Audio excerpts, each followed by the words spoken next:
Why do we call India's constitution a living document? Hello guys, this is Kirti.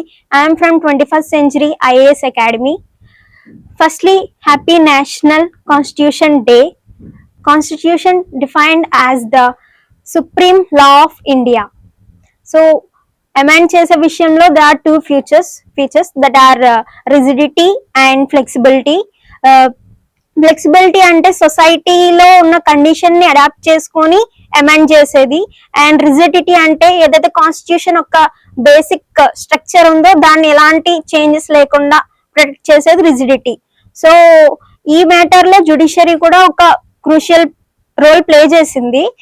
Like for example Unnikrishna versus state of Andhra Pradesh కేసులో ఏంటంటే article 21 right to education కూడా దాన్ని accept చేయడానికి, దీన్ని ఇలా change చేయడానికి ఆ కేసు అనేది ఉందో.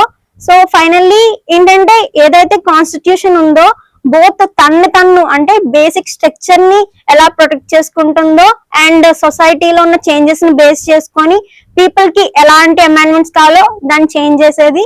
సో అందుకే మన కాన్స్టిట్యూషన్ అనేది లివింగ్ డాక్యుమెంట్ అనేది మనం చెప్తాం. So finally our constitution is not a book, it's a living document. Thank you.